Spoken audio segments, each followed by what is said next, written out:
Olá, meu nome é Hans Staden. Fui um viajante mercenário alemão.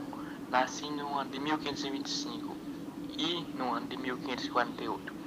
Fui os aventureiros europeus que viajavam com as expedições marítimas para o Novo Mundo, ou seja, a América recém-descoberta. O negócio não foi fácil para mim. Participei de batalhas contra franceses e índios e acabei sendo capturado e ficando sob custa dos índios Tupinambas durante 9 meses. Quando pude observar práticas estranhas para o meu olhar eurocêntrico e carregado da minha moral religiosa, como antropofagia, ou seja, o canibalismo. Nesses 9 meses, fui ameaçado de ser morto e comido pelos Tupinambas, mas acabei sendo libertado apesar de tudo. Acabei sobrevivendo, testemunhando muitos costumes culturais estranhos, que narrei em meus relatos sobre as minhas experiências nessas viagens, sempre com meu olhar eurocêntrico.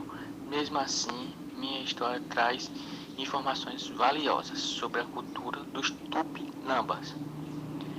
Meus relatos foram publicados na obra Duas Viagens ao Brasil, publicada em 1557, que teve grande impacto nas cortes europeias e logo atingiu a imaginário popular.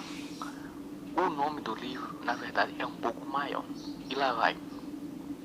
História verídica e descrição de uma terra de selvagens, nus e cruéis, comedores de seres humanos, situada no Novo Mundo da América, desconhecida antes e depois de Jesus Cristo, nas terras de Hessen, até os 2 últimos anos, visto que Hans Staden, de Robert e Hessen, a conheceu por experiência própria e que agora traz a público com essa impressão.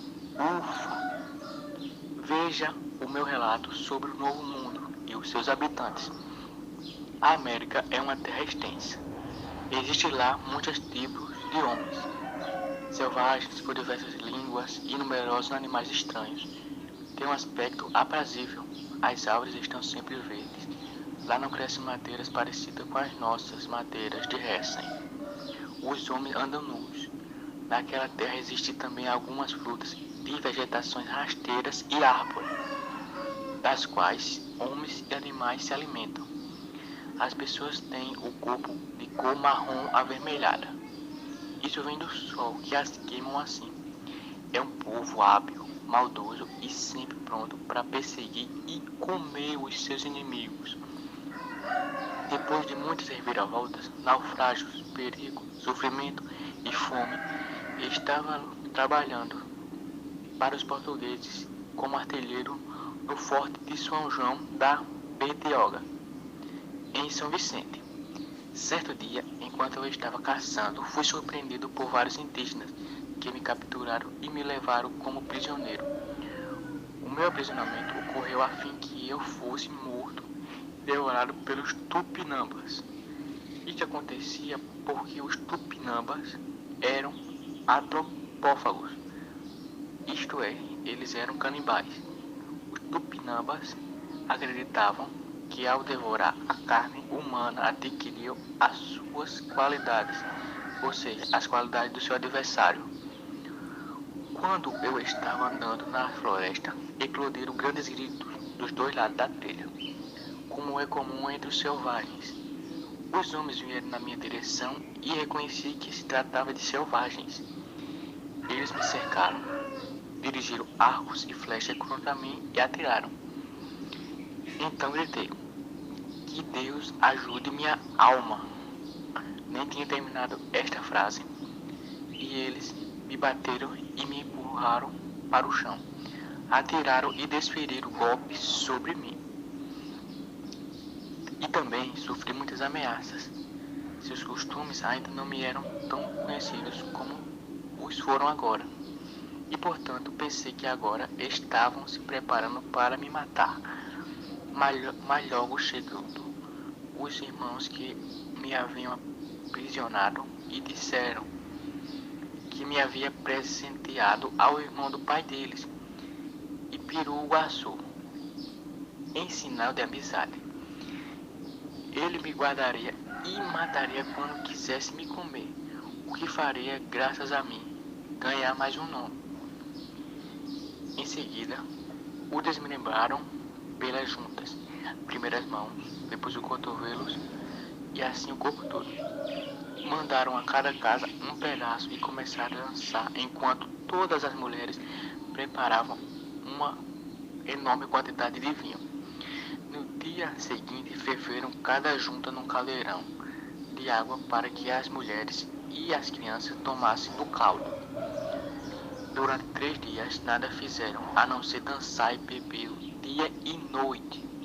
Depois disso, mataram outro, da mesma maneira que lhe contei. E assim foram devorando todos, menos eu. Para os tupinambas, matar o estrangeiro inimigo, sobretudo o português, tinha um viés maior do que a vingança, tinha um viés de apropriação ritual de suas características e também assumia um caráter festivo. Pois é, apenas agora, séculos depois, com todos os estudos e conhecimentos que adquirimos sobre a cultura e identidade indígena, seus costumes e práticas como antropofagia, sem a visão preconceituosa ou eurocêntrica que eu tinha na época, é que vejo que, na verdade, fico com a ligeira impressão que eles não me acharam muito valoroso e covarde, molenga, chorão, talvez, poxa, devorar teria sido mais elogioso da parte deles.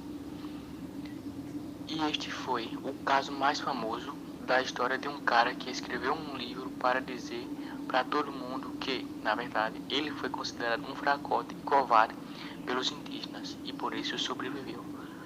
Não são ironias da vida, não é? Que coisa, não?